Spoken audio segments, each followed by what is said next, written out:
How the World Works by Cami Nodell and Zachary Zabala.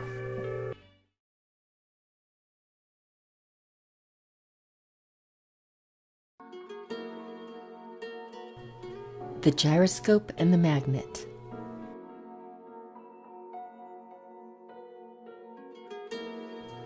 In this next segment, we will be taking a look at the forces created by gyroscopes and magnets, how they are applied to our devices, and finally, how they interact with each other. The gyroscope, invented in 1743 by John Searson, was first called the whirling speculum and was used to identify the horizon in bad weather. Today they are used by many without us even knowing it. Gyroscopes are used from navigation tools for aircrafts and ships, sensors in your cell phones and watches, all the way down to a child's toy you yourself may have had at one time.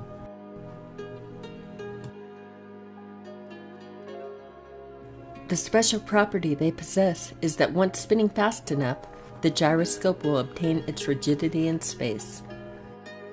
This simply means that no matter which way you tilt or rotate its mount, the gyroscope will be unaffected and hold its position in space. It has been claimed that the mechanical gyroscope can detect the motion of the Earth using this phenomena, but many failures to do so have been documented by academia and truth seekers alike.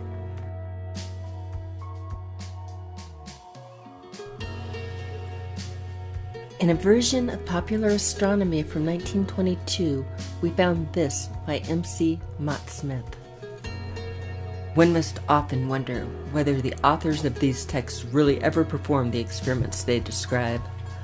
Where the divergency between theory and fact is so great, as in the case of the gyroscope, it certainly should not be dismissed with a vague remark or two about friction.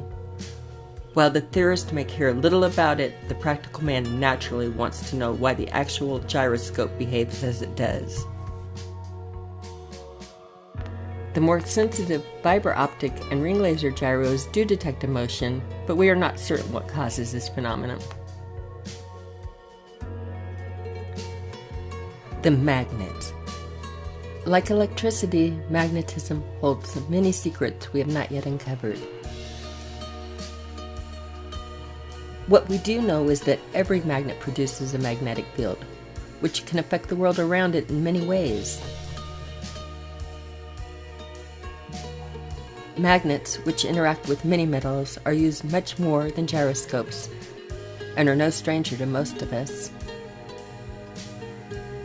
From children's toys and holding up papers on the fridge, to industrial purposes used to lift enormous amounts of weight. Some have even replaced the pencil and brush with little magnets to express their artistic talents.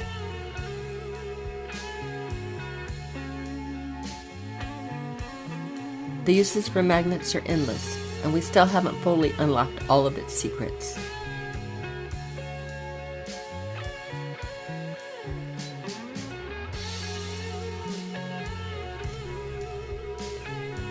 We will now look at an observation we made while applying a magnetic field to a super precision gyroscope at rest, compared to one in motion at different speeds.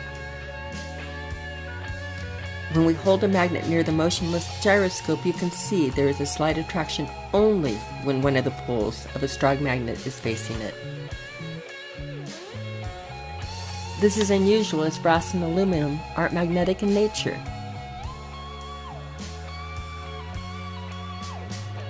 The strangest thing is that once spinning at high speeds, the magnet will repulse or push the gyroscope away. This can be attributed to Lenz's law and shown in this quick demonstration. The magnet's descent is slowed as it passes through the brass pipe due to a current being created in the brass. This current then produces its own magnetic field, which interacts with the magnets. The question is, could these fiber optic and ring laser gyros be picking up the movement of the ever-changing magnetic field?